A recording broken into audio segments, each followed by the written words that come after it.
Bonjour Régis, merci de nous recevoir chez toi pour ce petit entretien grâce à Olivier, un ami commun qui nous a permis de nous rapprocher et de faire ce petit échange aujourd'hui. Donc la première question, est-ce que tu peux te présenter rapidement, Olivier? Question difficile. Question difficile. Me présenter rapidement. Je suis natif du Maroc. Je suis arrivé en France à l'âge de 13 ans. J'ai fait quelques études. Très rapidement, je me suis orienté vers la physique. Surtout après avoir eu un accident de sport. Je faisais beaucoup de sport à l'âge de 15-16 ans.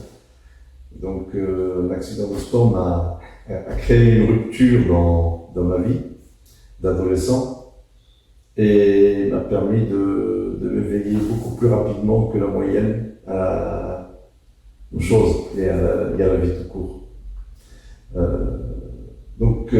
Ensuite, j'ai fait quelques études.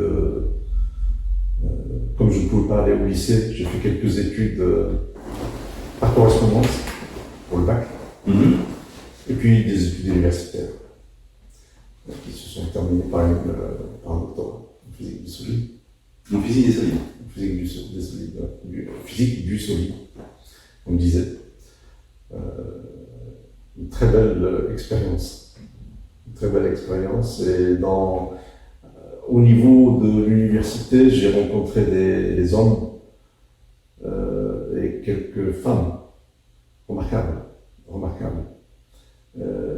Qui ont guidé, structuré un peu mon parcours scientifique. C'est là où j'ai appris aussi ce que signifiait l'effort. L'effort gratuit, en fait. La connaissance, c'est pas quelque chose. Enfin, ça se monnaie aujourd'hui, tout se monnaie. Mais pour moi, c'est d'avoir quelque chose de gratuit. Et comme c'est gratuit, normalement, en principe, il est de l'ordre du don. La connaissance est de l'ordre du don. Et les enseignants remarquables que j'ai rencontrés, c'était des donneurs. Et ils donnaient. Et nous, on recevait. Puis est arrivé le moment où il fallait devenir à son tour un donneur.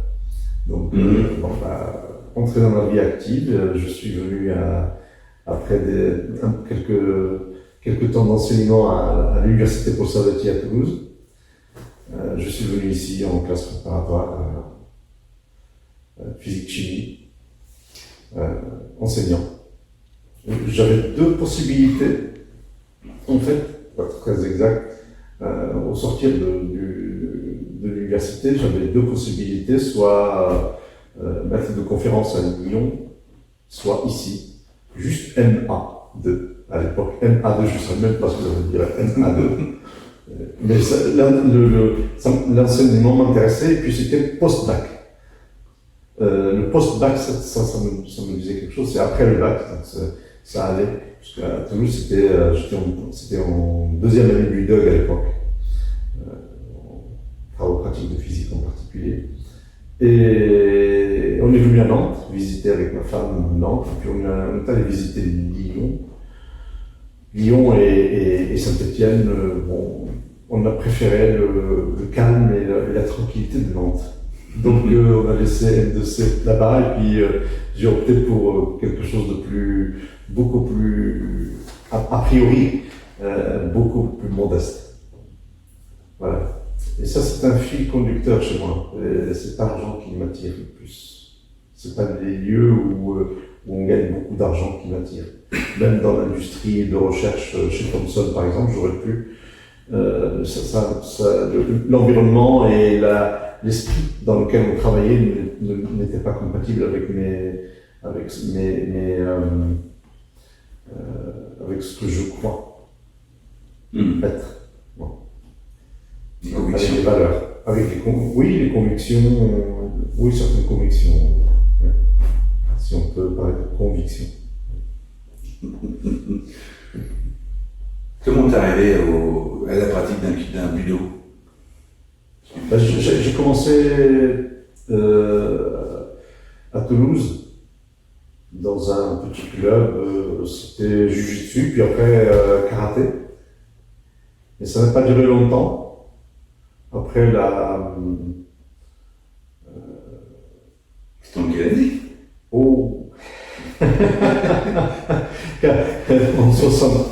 de 73 à 76. Donc 73-76. Et en 76, j'ai eu cet accident. Et c'est à ce moment-là que j'ai commencé. Le karaté, c'était la forme traditionnelle. Et c'est à ce moment-là où c'est là où j'ai commencé à comprendre que, en fait, la bagarre pour la bagarre, ça sert à rien. Ce qui est utile et important, c'est d'apprendre à se contrôler soi-même. Et en fait, quand on se contrôle soi-même, tout autour, on crée une atmosphère d'apaisement. Et ça, c'est magique. C'est magique. Et c'est à ce moment-là. C'est à ce moment-là. Après mon accident, je n'ai plus eu la possibilité de faire de sport, donc pendant pratiquement 20-25 ans. Et dès que j'ai pu reprendre, après une opération lourde, dès que j'ai pu reprendre, j'ai repris.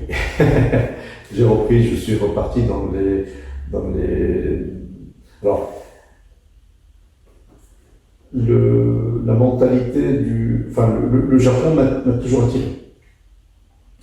attiré. J'ai lu beaucoup, lorsque ado, j'ai beaucoup lu et réfléchi sur le Japon, le mode de vie japonais. Certes, on ne peut pas le cerner totalement, nous, de notre point de vue occidental, mais ça c'est un pays qui m'attirait beaucoup, qui m'a toujours attiré. Et donc, j'ai eu l'opportunité, il y a 18-19 ans, de rencontrer quelqu'un qui était allé au Japon et qui avait ramené arc et flèche, etc. Alors, c'était un colonel de l'armée de terre. Et il avait baroudé, il a fait toute l'Asie du Sud-Ouest, du Sud-Est. Et donc il m'a dit, tu viens, tu viens voir, tu viens. Si tu veux voir un peu ce que c'est qu'un arc japonais, je ne connaissais pas. Je suis allé chez lui, on a passé une après-midi remarquable, extraordinaire. Et j'ai découvert l'arc japonais. Un truc asymétrique, je ne sais pas par où le prendre. Bon, bref. Et c'est là que je lui dis, ça, c'est ma voie. Et bon, alors il m'a dit, ouais. Lui, il était dans un club, et ici au judo club de Basgoulen, où j'emmenais régulièrement mes filles pratiquer le judo. Il n'y avait pas cette discipline. D'ailleurs, elle est pratiquement méconnue, cette discipline. Le Kudo n'est pas très connu, mais est une discipline un peu presque, certains diraient, ésotérique ou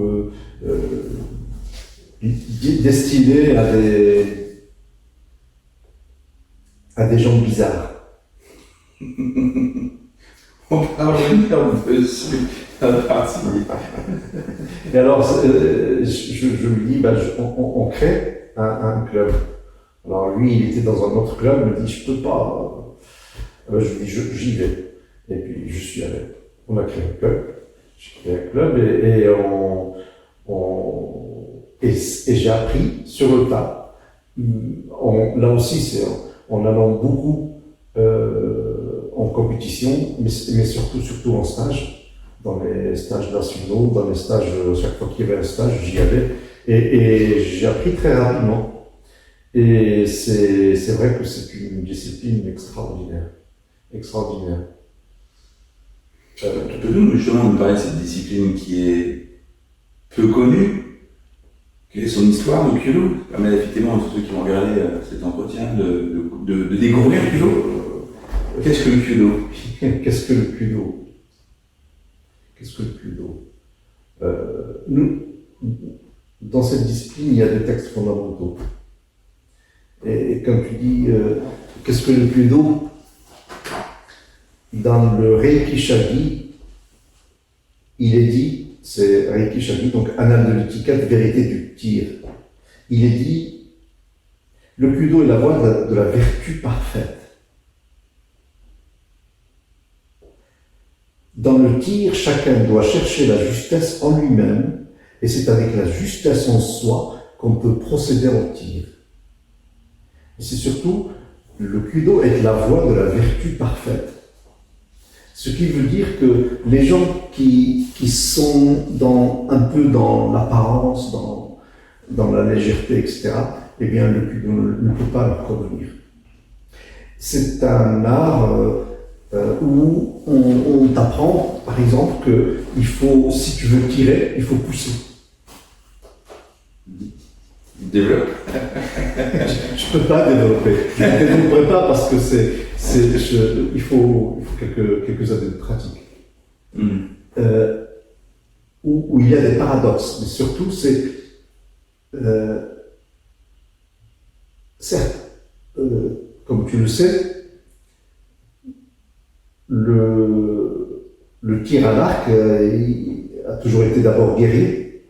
Donc, il y a la cible, il faut y aller. Bon. Mais au Japon, il y a eu à un certain moment dans l'histoire, au Japon, deux voies. La voie guerrière et puis la voie spirituelle. Aujourd'hui, c'est plutôt la voie spirituelle. On pratique le Kudo dans un esprit spirituel, zen. Et donc, l'objet, c'est la vertu parfaite.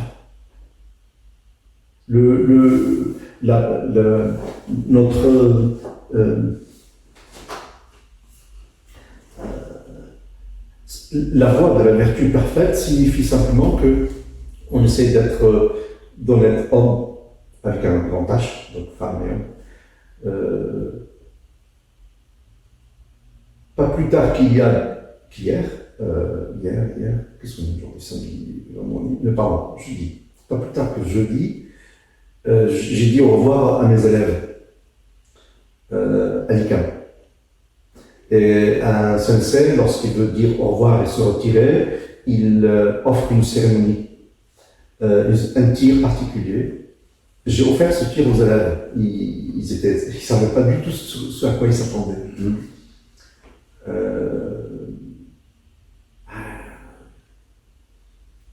D'abord, il faut y aller dans une école d'ingénieurs, habillé en kimono, etc. Et puis il faut faire ce qu'il y a à faire.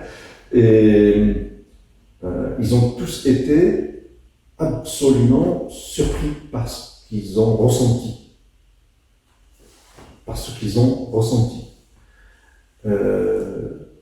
Le Kudo, tu disais, qu'est-ce que le Kudo? C'est un arc et deux flèches. Ou c'est un arc et une flèche. On les tient et puis on tire. Voilà. Mais en fait, l'arc, la flèche et la personne constituent une et une seule entité. Et quand on est un peu plus évolué, un peu plus ancré dans la pratique, en fait, ce triptyque-là devient une quadrique parce qu'on intègre aussi la cible. Plus précisément, la cible qui est à 28 mètres, qui peut être à 60, mais qui est à 28 mètres, cette cible qui est à 28 mètres, en fait, c'est toi. Et donc, l'objectif de toucher la cible, c'est essayer de la toucher, mais sans lui faire mal. Parce que c'est toi que tu touches. Il faut développer là. Il faut développer cette partie-là. Oh non. Si, absolument.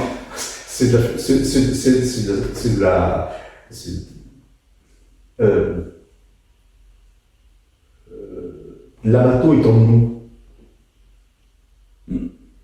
L'amato, en fait, c'est nous. Et quand on travaille, la vertu parfaite, acquérir la vertu parfaite par le travail, c'est en fait travailler sur soi afin que par le tir, on rayonne le plus d'harmonie possible autour de soi. Par le tir, on acquiert le contrôle de soi, et par le tir, on acquiert le respect des autres. Et donc, au niveau de la mato, en fait, la mato fait 36 cm. Ben, si tu mesures, tu as 36 ici. Et l'abdomen. Tu as 36. Et donc, c'est pour ça que tout à l'heure je disais, lorsqu'on commence à s'élever, en fait, à s'éveiller à soi, et c'est difficile, en fait, on doit intégrer aussi la cible qui est là-bas. Et donc, même si on touche régulièrement une cible, si on lui fait mal, en fait, on est encore Brutus. C'est ce qu'on appelle faire mal à une cible, par exemple, parce qu'évidemment, historiquement, comme tu le disais tout à l'heure, l'arc était un instrument de guerre. Aujourd'hui, on ne fait plus la guerre avec des arcs. Qui on tue? Toi, soi-même, c'est-à-dire quoi en soi? On ne se tue pas, on se transforme. On se transforme et on croit en conscience. On croit en conscience. Et la flèche, en fait, comme je disais hier, jeudi aux élèves, je leur ai envoyé ensuite un message, la flèche, elle transporte avec elle la beauté, la justesse, la connaissance. Elle transporte avec elle tout ce que l'on a en soi de beau. D'accord. Et lorsqu'elle touche, ou même si elle ne touche pas la cible, il peut arriver qu'une flèche soit extraordinairement belle, le lâcher soit beau, etc. Il se passe quelque chose au moment du tir. Et ce qui se passe au moment du tir, souvent, ça nous est plus ou moins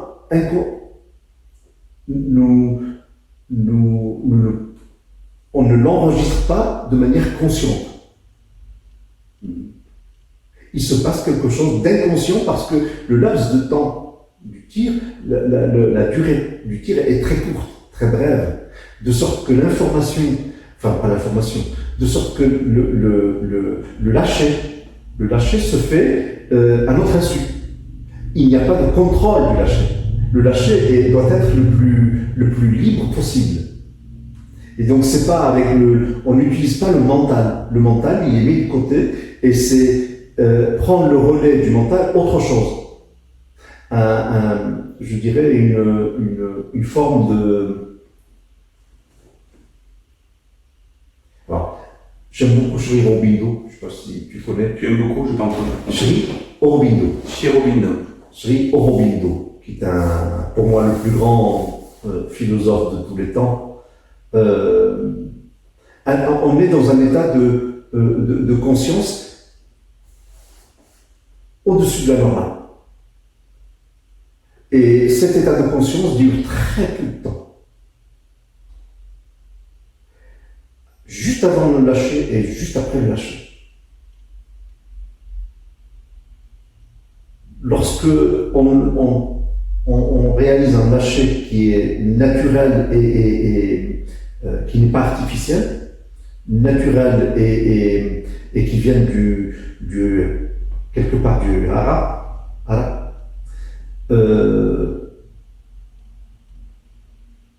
alors on éprouve à l'intérieur de soi une forme d'unité et une partie de soi lorsque ça, alors là je peux pas développer, mais une partie de nous s'en va avec la flèche.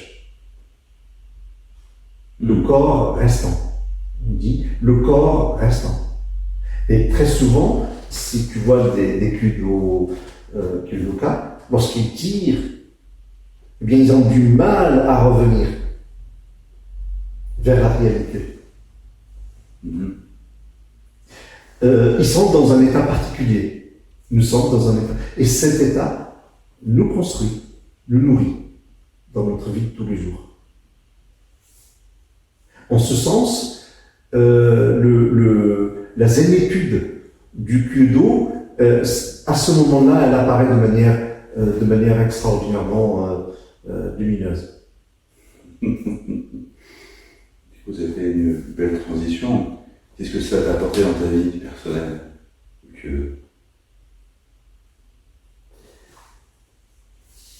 Comme j'avais Sri Aurobindo, c'est mon compagnon depuis l'âge de 19 ans. Après mon accident, je suis allé un jour à la librairie à Toulouse. Alors, il y a la place du Capitole, je ne sais pas si tu connais la place de Toulouse. Place du Capitole. Alors, il y avait une librairie là, une librairie fameuse. Et au sous-sol de la librairie, il y avait les rayons philosophie orientale, etc. Et puis, comme j'aimais bien déjà la philosophie, je suis tombé. Alors, je ne vais pas dire par hasard, parce que je ne crois pas au hasard. Il y avait un livre, La vie divine.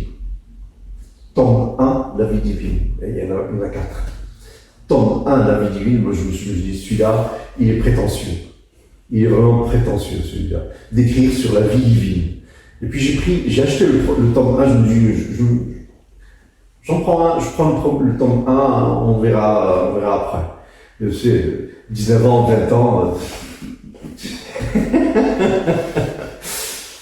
Et j'ai mis 1 an pour lire la moitié du mais quand même, il y a des mots, il y a des phrases, il y a des concepts mais j'ai résisté. J'ai mis 1 an pour lire la moitié du bouquin, 2 ans pour lire le bouquin. Et quand je l'ai lu, je me suis rendu compte que je n'ai rien compris. Je me suis dit, celui-là, il m'intéresse. Il me plaît. Ce bonhomme-là, il a des choses à dire. Au moins. Et je suis à la librairie, j'ai acheté les 3 autres tomes. Et je les ai toujours à côté de moi. Donc, par rapport à, et c'est un philosophe hindou.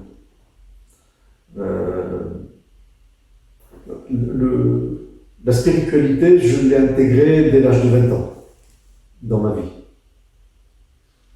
Et donc, ce que m'a appris le Kyudo, par rapport à ce que j'ai pu apprendre et suivre comme yoga, en particulier le yoga intégral de Sri Aurobindo, qui est un yoga de tous les jours.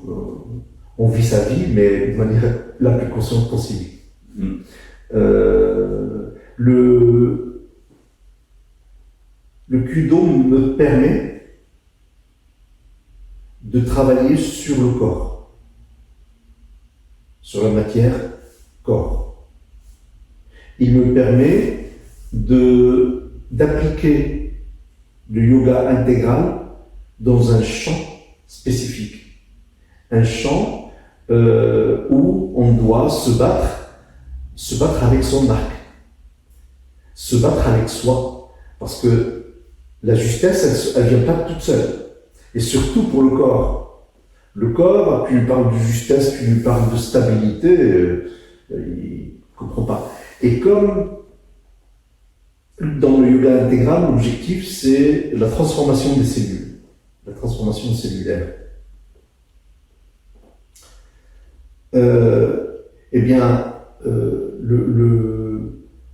J'utilise le Kyudo pour comprendre la pensée et l'écrit de Sri Aurobindo. Et l'écrit de Sri Aurobindo, je le comprends aussi via cet art. Un aller-retour. Aller-retour, oui. Ouais. Et c'est remarquable de complémentarité en fait. Disons que le Kyudo pour moi c'est une spiritualité active, très active. C'est une spiritualité en soi, très active. Et alors les gens peuvent ne pas le percevoir ainsi, mais dans mon cas, c'est un complément par rapport au yoga intégral de Sri Aurobindo. Et qu'est-ce que ça m'a apporté? Plein de joie. Comme souvent je suis un peu, je suis un donneur, donc je donne beaucoup. On a fait beaucoup de stages à Bazoulin. Le club s'est beaucoup développé. Et les gens qui y sont très bien. Et j'ai pu rencontrer beaucoup de gens vraiment intéressants à travers le Cluedo. Et le club de Nantes, le club de... J'ai aidé certains clubs à pousser un peu. Et pour moi, c'est une discipline qu'il faudrait vraiment que les gens découvrent. C'est vrai que ce n'est pas une discipline industrielle. On n'est pas dans l'industrie, on n'est pas dans le sport industriel et on n'est pas dans le ludique. Donc on va à l'encontre du mode de vie actuel des gens et du mode de pensée des gens. Oui, donc je disais, le Kudo, c'est une discipline martiale. On est dans le Budo, exactement comme au Kendo, au Yai. Et on ressent de manière profonde l'esprit Budo dans le Kudo. Et cette préparation à la fulgurance, toute la préparation à la fulgurance, l'instant du tir, on est immergé dans l'esprit Budo. Il y a une immersion totale dans l'esprit Budo. On va lentement, certes, mais comme les katas, eh bien, on va réaliser tel ou tel kata le plus lentement possible, et plus c'est lent, et plus c'est difficile. Et c'est pour ça que le Kudo est très difficile. Il y a la lenteur exigée. Et qui dit lenteur dit maintien de l'équilibre et de la justesse de manière continue pendant tous les asetsu. Les 8 phases du tir. Les 8 phases, comme il y a les 8 phases au Yai. Les Atsetsu. C'est une discipline qui ne souffre pas, alors elle est encore intègre. Elle ne souffre pas des déformations linguistiques ou langagières, des pseudo gens normaux qui font tu vois, qui font mousser et en fait ne font que mousser. Pardon, je suis assez. Il y a ces gens-là. Une fois, une année, il y a une personne qui c'est génial, je vais m'inscrire. Il s'est inscrit, psychologue du travail. La personne, je me dis, psychologue du travail, donc ça doit un petit peu incapable de respecter les autres dans le tir. À chaque fois que nous se mettait comme que je le plaçais avec un groupe de 5, incapable de se maîtriser.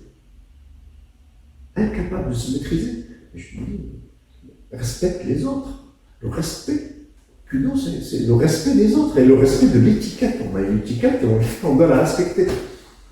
Au bout de 6 mois, je me suis rendu compte que, en fait, l'arc le rejette.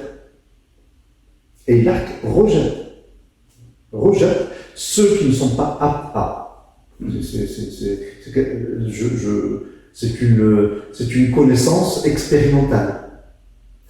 Je lui ai dit, c'est pas la peine que tu continues, c'est pas ta voie, et tant que tu ne respecteras pas les autres autour de toi, tu ne pourras pas faire le cul. Ça c'est véridique, c'est quelque chose qui est, je me suis dit, quelle puissance cet arc, quelle puissance. Il y a des dames incapables de tirer une flèche, 6 mois. En 6 mois, incapable de lâcher prise.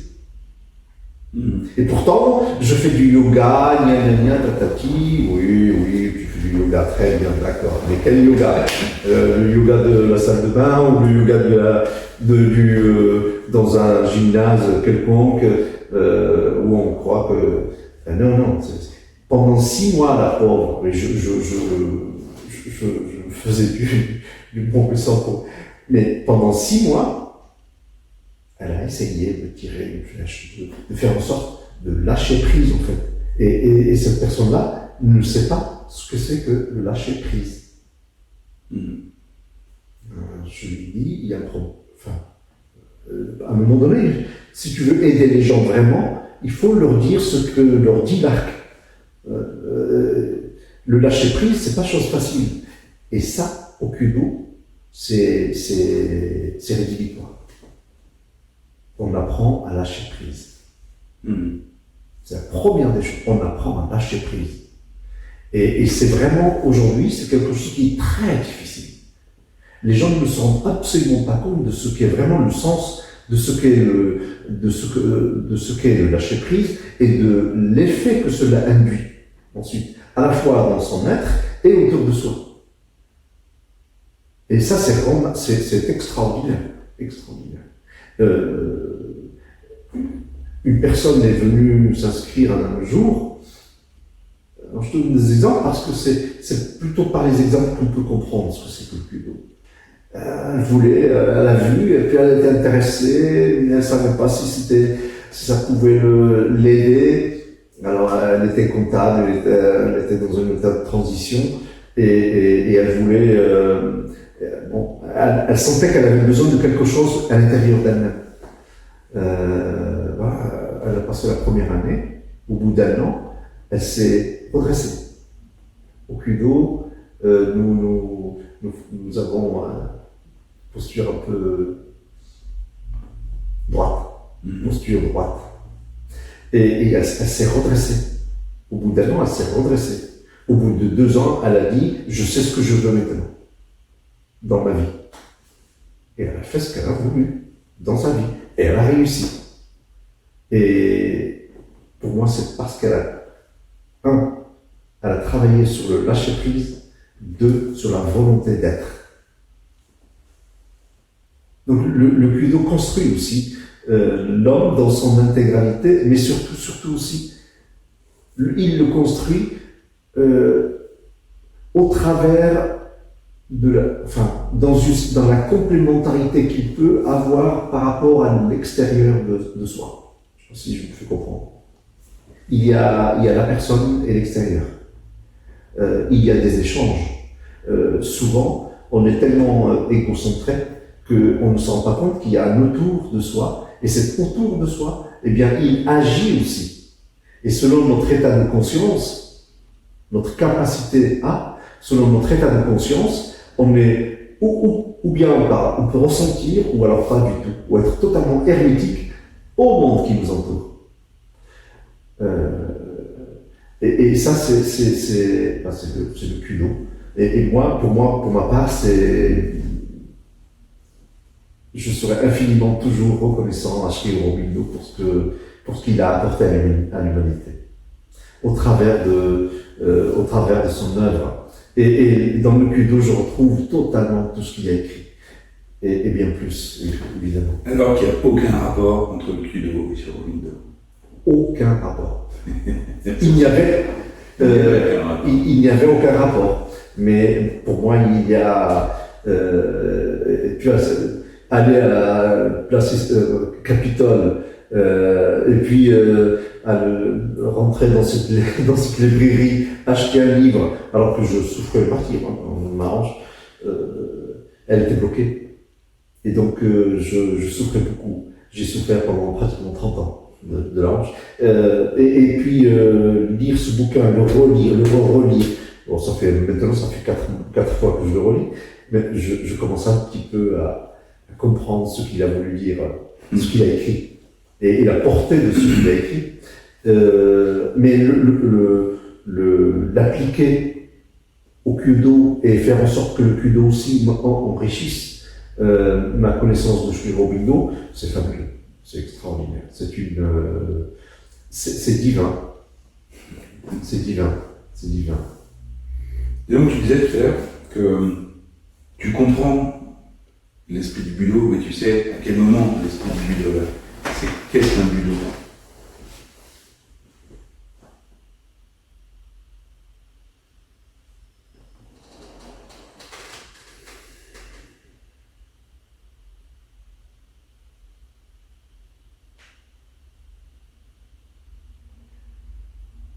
l'art de couper la fleur sans lui faire mal.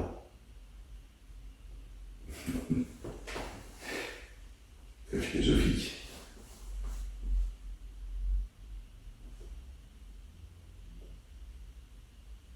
Les grands maîtres du sabre japonais, c'est ce qu'ils disent. Et je dirais ça aussi de la flèche qui arrive sur Mato. Elle ne doit pas faire mal à Mato. C'est exactement la même chose que tire le sabre, tu coupes là et tu ne lui fais pas mal. C'est la même chose. Et l'essence même du Budo est là. Et nulle part ailleurs. C'est dans ces états-là que l'on retrouve le Budo. Le Budo, comme tu dis, le Budo dans l'esprit Budo.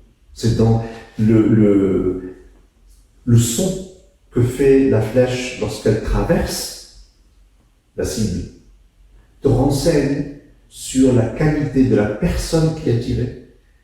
Et la qualité du tir.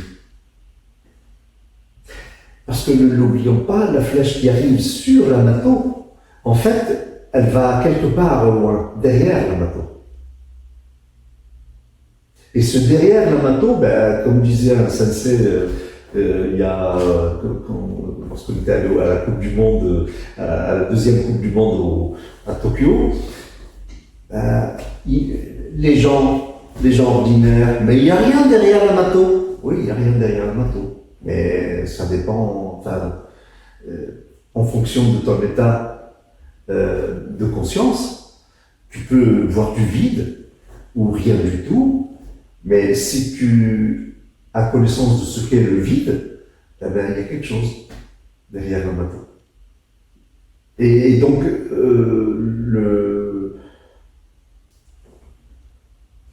lorsqu'on commence à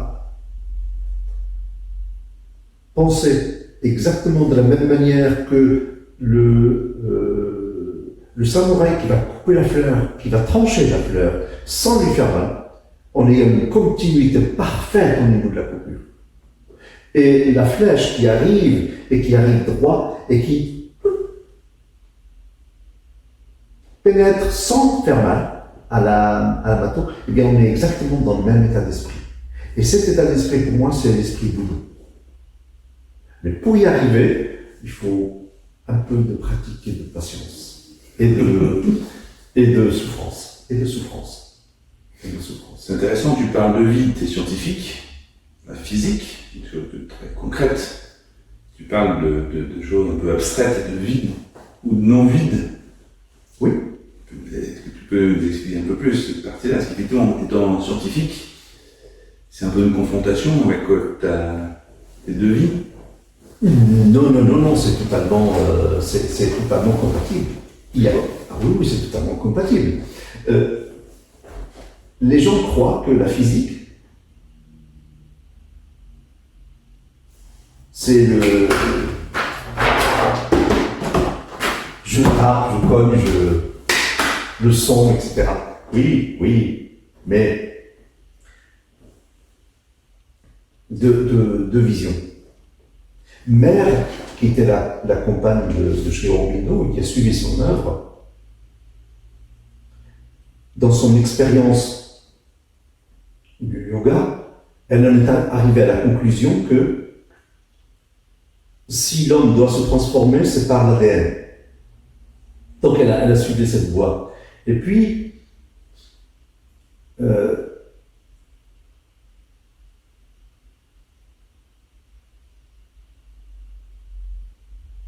dans ce qu'elle a vécu,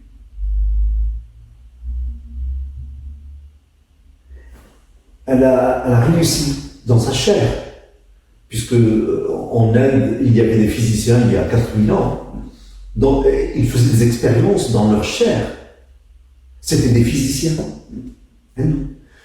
Et elle en est arrivée, elle, à la conclusion concrète, palpable, qu'il n'existe que des ondes dans l'univers. C'est des choses impalpables.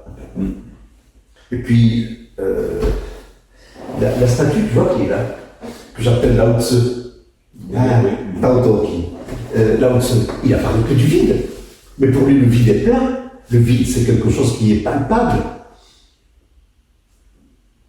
La matière, on dit qu'elle est pleine de vide. Mais en fait, tout n'est que vide, avec des ondes. Et même la matière n'est que onde, en fait. Onde compressée, si tu veux.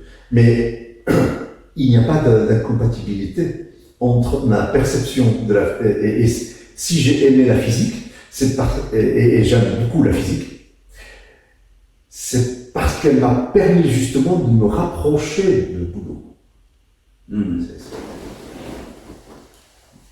Et le Boudou me permet de comprendre la physique d'une manière qui est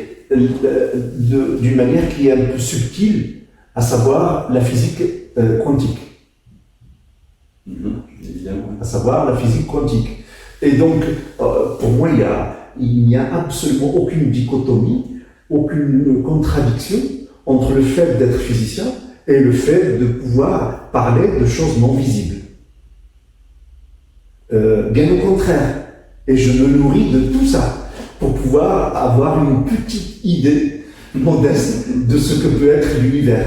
Et encore, ce qui est extraordinaire, c'est quand Mère a dit, c'était dans les années 60, la mécanique quantique était balbutiante, tout n'est que onde. Aujourd'hui, en mécanique quantique, nous disons, tout n'est que onde. Mécanique quantique physique. D'accord? Tout n'est que onde.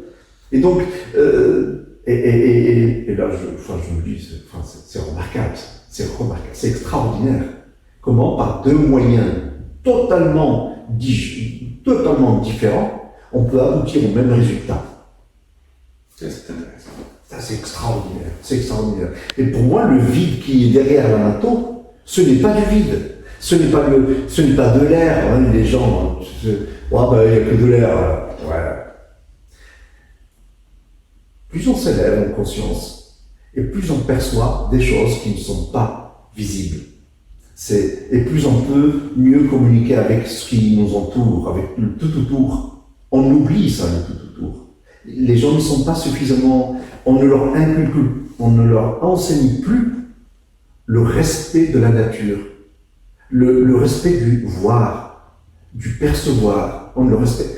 Et ce non-respect, malheureusement, conduit à des états d'être qui sont infamants. Aujourd'hui, on le voit bien au niveau de l'enseignement, c'est vertigineusement catastrophique. Ils ne savent plus s'asseoir, ils ne savent plus rester tranquilles.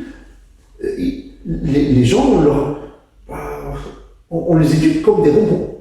Mais comment veux-tu parler du vide avec un robot? Lui faire comprendre qu'en fait, il y a quelque chose. Là où tu crois qu'il n'y a rien, il y a quelque chose. C'est pas possible. Et c'est vraiment dommage ce qui se passe aujourd'hui au niveau de l'enseignement. C'est vraiment dommage. On a détruit tout un spectre de perception chez les individus. Tout un spectre de perception. Il est écarté totalement de la société. Au point que, lorsqu'on entend dire à un gamin de 30 ans qui a toujours vécu à Paris, il vient chez moi avec copain de ma fille, il vient chez moi dans le Lot, il n'y a pas de lumière la nuit, et il a peur. Il a peur parce qu'il n'y a pas de lumière. C'est le noir. Mais s'il n'était que lui, s'il n'y avait que lui, non, c'est la majorité des gens. Et les jeunes ne sont plus. Ils sont tellement obnubilés par le silicium qu'ils en oublient le carbone. Le carbone qui est dans la vie. Ils en oublient la vie. On est en train de fabriquer des individus qu'ils ne sont plus capables d'avoir une autonomie intellectuelle raisonnable. Ça me heurte, ça m'émeut beaucoup. Ça m'émeut beaucoup.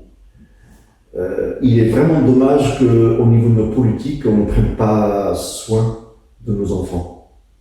Moi, je suis heurté par le cynisme de certains dans le milieu éducatif.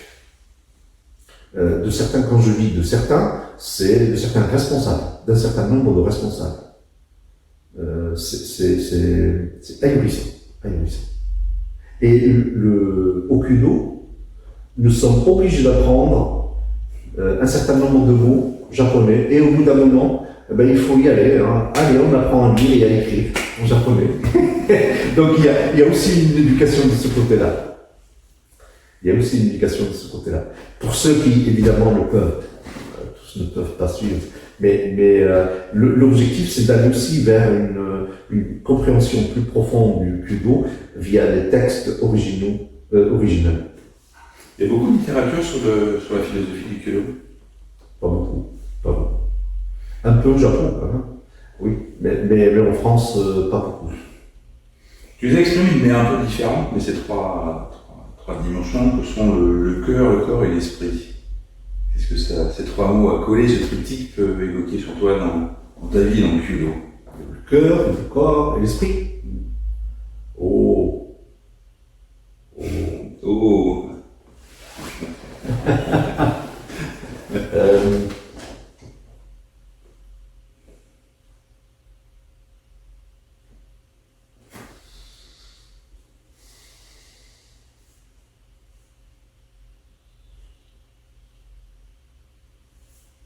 Disons que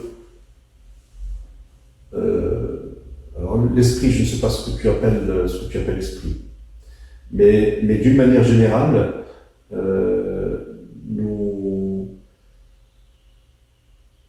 nos centres vitaux sont reliés au monde. Nos centres vitaux sont reliés au monde. Et par des liens subtils, qu'on le veuille ou non, c'est comme ça. Par des liens subtils. La médecine, enfin, en recherche médicale, aujourd'hui, on commence à descendre de plus en plus bas dans l'échelle à l'échelle microscopique et bientôt nanoscopique en médecine. Nous, en physique, on a déjà atteint, mais déjà microscopique. Et plus ils descendent, plus ils se rendent compte de la diversité et surtout de l'unité. Et cette unité, elle se retrouve dans les cellules de notre corps. Le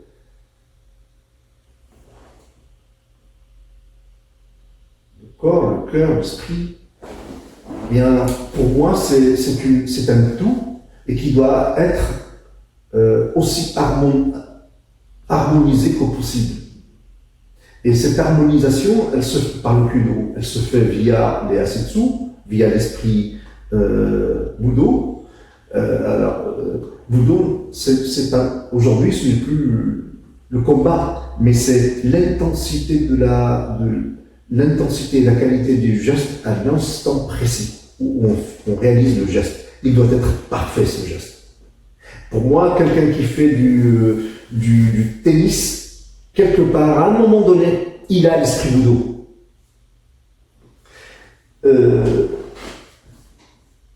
Cette triptyque corps, cœur, esprit, ce n'est pas celle que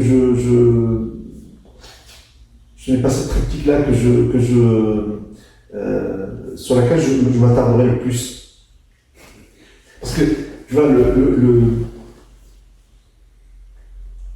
ça nous a mené beaucoup trop loin, parce que là, je devrais faire appel à Ashkei Robido. Ça nous amènerait très loin. Il me semble que,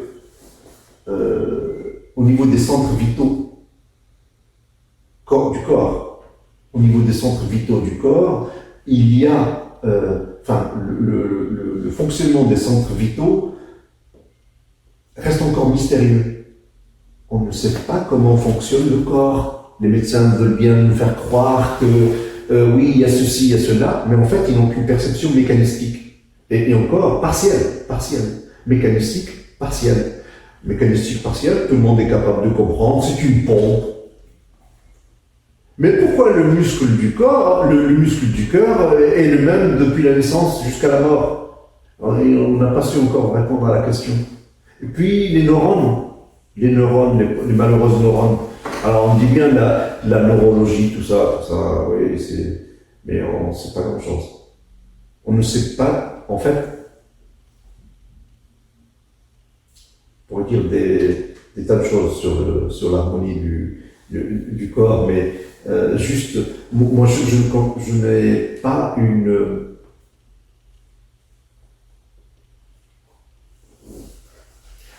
perception séparatrice, mais je suis plutôt intégrateur que dérivateur. Et d'une manière générale, en étant intégrateur, en fait, tu regardes l'équilibre global. Et l'équilibre global, pas simplement de ce que tu vois, mais aussi de ce que tu ne vois pas. Ce que l'on ne voit pas. Et ce que l'on ne voit pas est bien plus important que ce que l'on voit. Et l'esprit, qu'est-ce qu'on entend par esprit? Pour moi, c'est quand il est, enfin, dans ses 4 tomes sur la vie divine, il nous amène bien au-dessus de l'esprit. Bien au-dessus de l'esprit. Je parlerai plutôt de conscience et de supraconscience. Cette triptyque-là, on la retrouve, moi je la retrouve aussi dans le moi, la flèche et l'arc. On la retrouve aussi dans l'arc, uniquement dans l'ossature de l'arc, la symétrie de l'arc.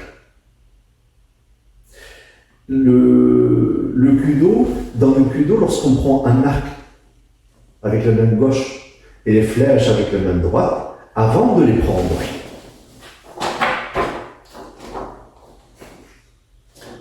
c'est dans le Reiki Shani. Donc, annales de l'étiquette, vérité du tir. Une fois acquise l'intention intérieure juste, c'est pas des mots, et une attitude extérieure correcte, c'est pas des mots. Arc et flèche peuvent être résolument pris en main, c'est pas des mots. Et donc, on vit l'instant avec une intensité extraordinaire. Et lorsqu'on vit de manière intense ces choses-là, comme lorsqu'on réalise un kata, on essaye de tendre vers une harmonie avec le monde. Pas avec soi simplement, mais avec le monde. Et souvent lorsqu'on a des stages ou autres, il y a un petit quelque chose, des fleurs, et parfois il y a même une structure qui peut être réalisée par tel ou tel sensei qui a quelques connaissances quelques connaissances florales. Ce qui nous émeut le plus dans ce cas, ce n'est pas la beauté du « ah, c'est magnifique, c'est joli », non, c'est lorsque la feuille commence à flétrir et tomber. D'accord? Alors qu'en Occident, oh, il y a une feuille, elle tâche, on va l'enlever. Donc le déplacement de la perception, je pense que toute personne qui pratique un budo a ça en lui, à savoir une perception autre qui l'amène à considérer les choses qui sont sans valeur ou presque comme étant quelque chose d'extraordinairement beau.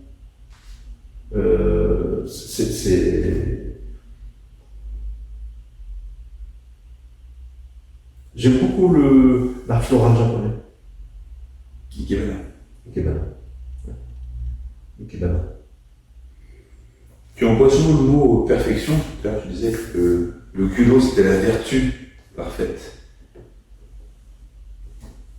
C'est quoi la perfection? La perfection n'existe pas. Mais on tend vers la perfection. La perfection, c'est toucher ma peau sans lui faire mal. Et pourquoi faire? Et pourquoi aller vers la perfection? Je ne sais pas si tu as lu le fameux roman de Musashi. La pierre et ça? Ouais. Oui. Tu l'as lu? Oh, il y a longtemps. Il y a longtemps, il y a longtemps. À un moment donné, il va chez un sensei, et puis dans son parc, il voit quoi? Il voit la pointe juste une partie de la tige. Et il observe cette tige. Il se dit, celui qui a coupé ça, moi je ne suis pas prêt à avoir son niveau. Elle est trop parfaite. Et il a posé la question, est-ce que c'est vous qui avez coupé la fleur? Il lui a dit oui. Il était venu pour se battre, il est reparti. Oui, c'est une autre dimension. Rappelle-moi ta question, s'il te plaît. Je suis un peu de temps en temps. On parlait, tu emploies souvent le mot de perfection, puisque tu as dit que le culot, c'était la vertu parfaite. Qu'est-ce que la perfection? Et pourquoi cherche-t-on la perfection? C'est une question intéressante. C'est comme la connaissance en deux. Pourquoi la connaissance? Et comment atteindre la connaissance? De ce que j'ai appris,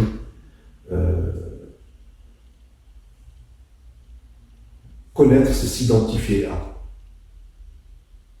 Du moins en utilisant la voix là c'est la physique, tu t'identifies à l'objet. Einstein, il montait sur le photon pour essayer de voir l'univers avec les yeux du photon. La perfection n'existe pas. On tend vers. Et qu'est-ce que la perfection? Tu veux que je te donne une réponse? Ta réponse, Ma réponse? ton approche, Oui. ta pensée, il n'y a pas de réponse. Par contre, du coup, il n'y a pas de réponse. Oui. Parfaite. Oui. Atteindre la perfection, c'est peut-être. Alors, je vais essayer d'être simple.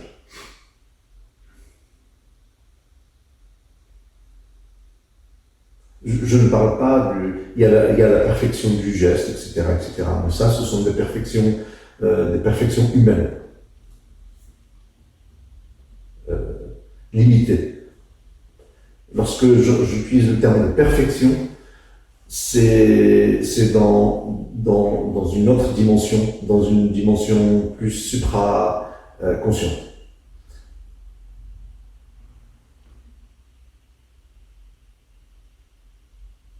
La perfection ne pourra être là que lorsque nous serons en lumière.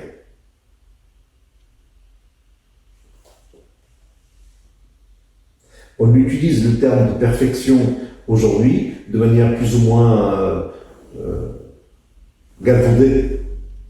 Tout est perfection, tout est perfectible, tout est main.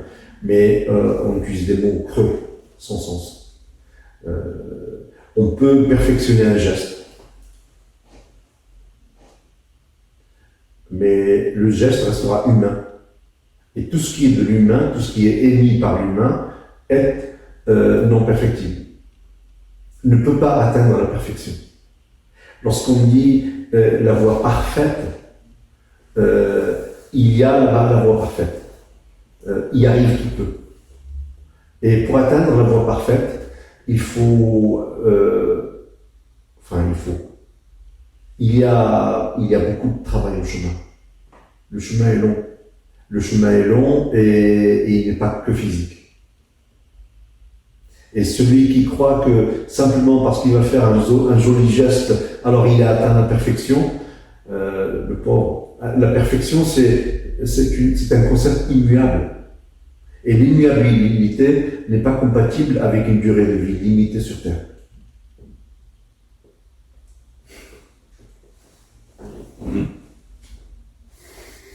Donc si on revient des choses un peu plus terre à terre peut-être, quels ont été tes maîtres? Quel est ton grade d'ailleurs?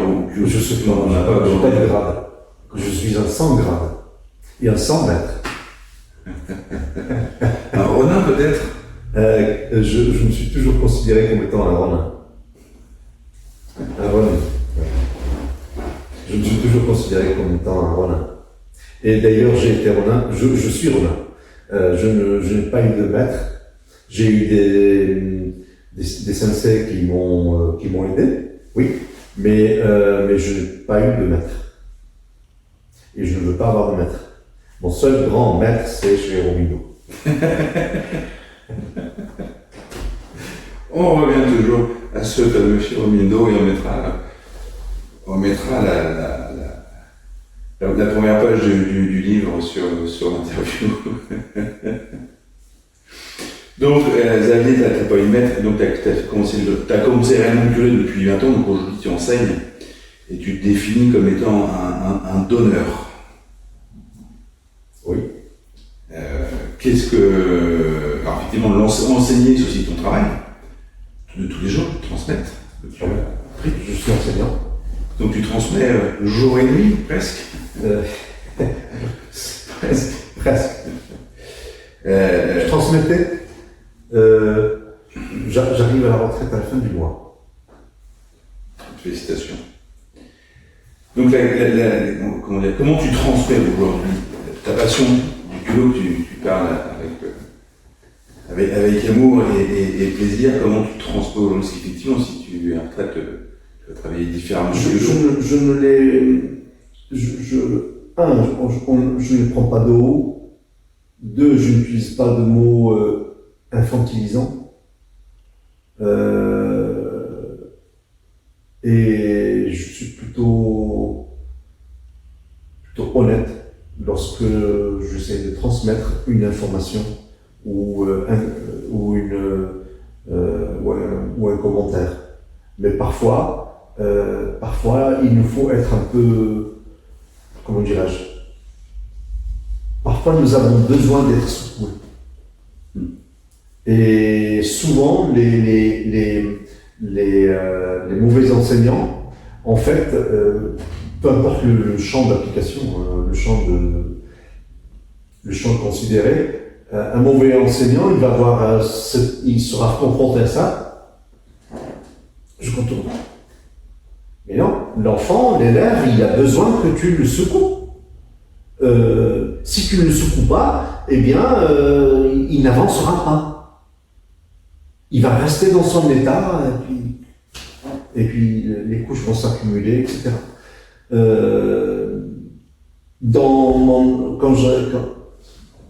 En tant qu'enseignant, parfois, j'ai eu des élèves qui étaient pas coriaces, parce qu'on est en prépa. Mais ils étaient à un âge où parfois c'était difficile pour eux de rester sur place, de capter, de travailler. Bon, les autres collègues, ils se lamentaient. Moi, je ne me lamentais pas. Je ne leur rentrais pas dedans. Mais je leur disais, je suis là devant toi. Là, il y a une barrière. Tu peux plus bouger, là. Tu peux plus bouger. Tu es encerclé. Donc, que fait-on? Tu es encerclé. Que fait-on? Que fait-on? Et il y a hier encore, des élèves m'envoient des mails, des élèves avec qui sur qui j'ai été obligé d'imprimer une certaine pression Parce que à un moment donné, tout être humain, nous avons besoin d'être un petit peu secoués pour où suis-je là. Bon. Et là, des remerciements. Et ils sont dans le monde de l'entreprise. Sur le coup, c'est vrai que ça. Puis celui-là, son prof. Mais peu importe ce que c'est ça aussi c'est un point. Peu importe ce que les gens vont penser ou dire sur l'instant. Mais moi, ce qui m'importe, ce n'est pas l'instant. Ce qui m'importe, c'est le devenir de cette personne qui est son futur. Et là, moi, je vois le futur, je ne vois pas l'instant présent. Et à chaque fois, ça a été un succès. Un élève, je lui ai même proposé, je lui ai dit, toi, tu vas redoubler. Je ne te laisserai pas passer en année supérieure. Je t'oblige, tu vas redoubler. C'était dur, hein. Les parents, c'était dur aussi. Eh bien, il a redoublé et il n'a pas voulu aller, il y a 2 classes, il n'a pas voulu aller à l'autre classe. Il est venu, il a voulu reprendre l'année avec moi. Ça ne se fait pas, non. Ça ne se fait pas. Et il a fait une année remarquable. Il a continué et lui aussi m'a envoyé un mail de remerciements, etc. Donc, je fonctionne comme ça. Et au Kyudo, je fonctionne aussi comme ça. Alors, on a des adultes, etc., les sensibilités, les niaiseries. C'est que dans le Kyudo, enfin, c'est un art martial. Donc les sensibilités, les sensibleries, les niaiseries, non, il y a pas. Mais en fait, au Kyudo, je suis corps, âme, cœur. Avec les élèves. Corps, âme, cœur. On a fait un stage en 2019 à Basboulen, un stage national, un grand stage national. Il fut mémorable. C'est l'un des plus beaux stages qui a été fait. Je sais pas, c'est pas moi qui le dis. C'est l'un des plus beaux stages qui a été fait. Et il y avait 6 très hauts gradés de notre fédération que j'aime beaucoup et que j'apprécie beaucoup. Et puis des gens qui étaient heureux de travailler, qui étaient là. Magnifique stage. Mais c'est du boulot. Et tous les autres stages qui ont été faits ici à Basboulen, c'est du boulot. Mais on l'a fait corps, cœur, esprit. Corps, cœur, âme. En harmonie. Et ça a toujours été bien fait. Au niveau du club, on est plus très nombreux là. On est à peine une petite dizaine cette année. Mais ceux qui sont là sont d'une vaillance extraordinaire. On a une dame qui a 69 ans, je crois. Remarquable. Elle a mué de manière remarquable. Et elle m'a dit, la première année qu'elle est venue, le premier cours, elle venait juste d'être en état de retraite. Et c'était l'année juste où elle était en début de retraite. Et elle était timide. Et 3 ans après, elle m'a dit, en fait, ce que j'ai plus que apprécié chez toi, au premier cours, c'est que tu ne m'as pas considéré comme une vieille, mais comme une personne capable de. Elle a eu son premier dan et là, elle travaille pour avoir son deuxième dan. Et ton premier dan alors? Je dis Girondin. C'était une boutade. T'as eu une vie un peu riche. C'est quoi ton meilleur souvenir? Quel est ton meilleur souvenir? Mon meilleur souvenir. Ouh, difficile. Question. Mais j'ai des questions faciles, c'est vrai. Ah ouais, tu n'as que des questions faciles. Mon meilleur souvenir, c'est les naissances de mes 4 filles. Mhm. Et dans la matière, dans le budo. Mon meilleur souvenir, c'est la rencontre avec un sensei japonais en Allemagne. Il se prenait pas au sérieux à l'intérieur du, à l'extérieur du shajo, il ne se prenait pas au sérieux. Et donc, et à l'intérieur, c'était infernal. Mais il était extraordinaire, ce sensei. Et j'ai encore le souvenir de son contact et des discussions que j'ai eues avec lui à ce moment-là. Et un autre beau souvenir, c'est lorsque je suis allé faire